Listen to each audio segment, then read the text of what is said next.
Welcome back to the channel, guys. I'm Sheldon, and this is Behind the Enthusiast. Today, we're going to be doing some house cleaning, and that is because I forgot to give you guys an update on that really expensive brake job that I had done on my Ford Focus RS back in June. Now, obviously, it was a lot of money.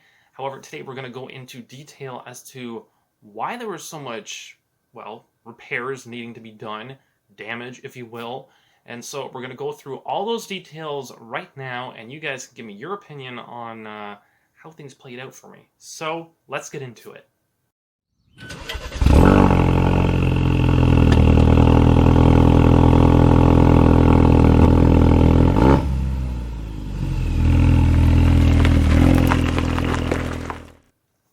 So, first things first, guys, $2,000 is a lot of money for brakes. Now, initially, when the dealership quoted me, it was almost $2,000. So, provided they had actually added in, the missed fees and taxes and everything, it would have cost me $2,000 for this repair on the car.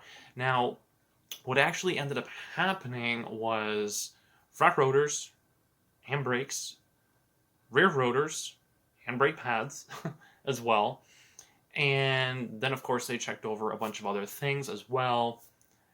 That's fine. Be thorough, make sure that nothing else is wrong with the car at the same time. However, the reason I ended up in this situation was that the dealership, this is according to my brother, because he actually was a Ford mechanic. When you go in for an oil change, there are three things that they generally have to check, and I did mention this in my previous video.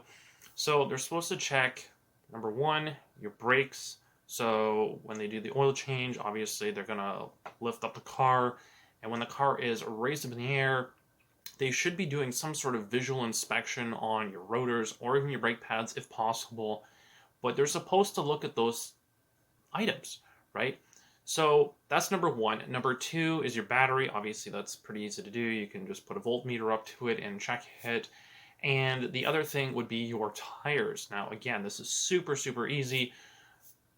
No reason for them really not to check these items on the car every single time.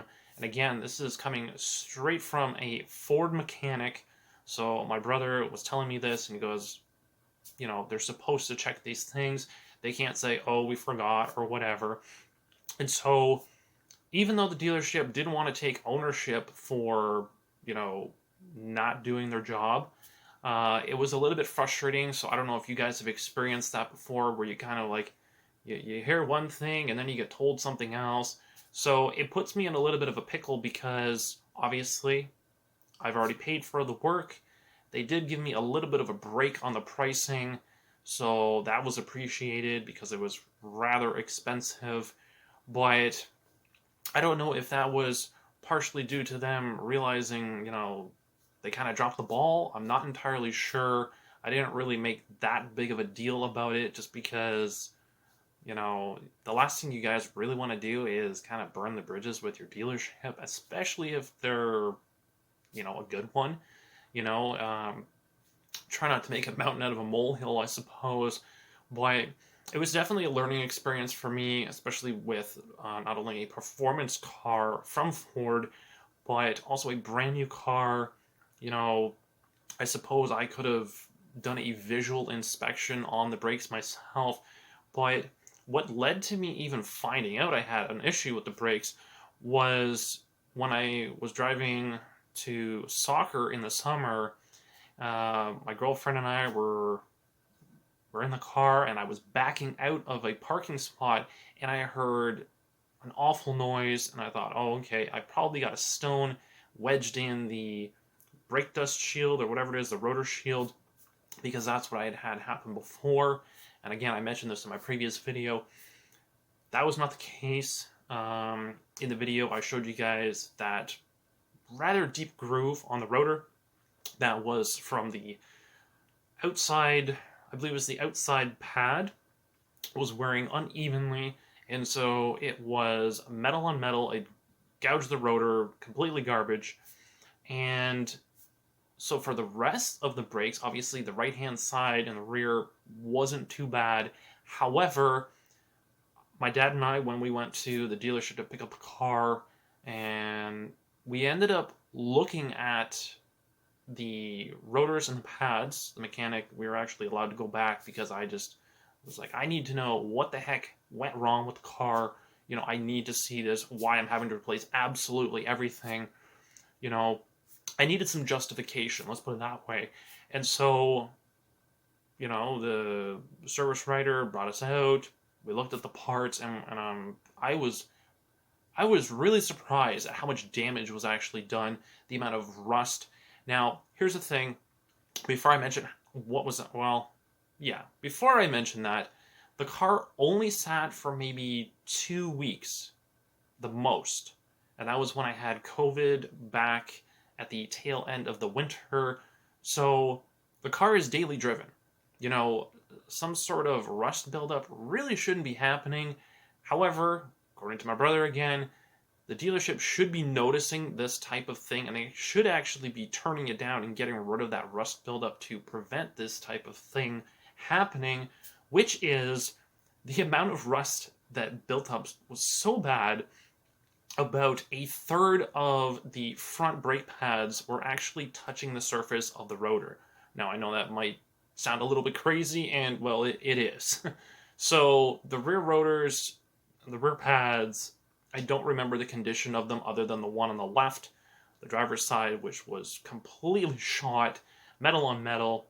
The outside pad was the metal on metal.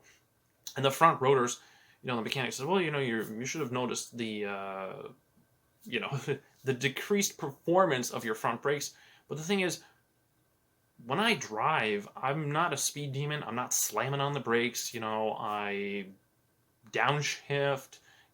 So I do conserve my brakes for the most part.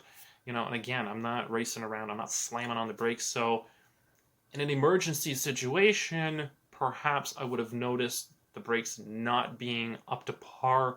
However, normal daily driving, I don't notice that sort of thing. And so a lot of things contributed, and at the end of the day, huge bill. It wasn't $2,000, could have been, but it wasn't.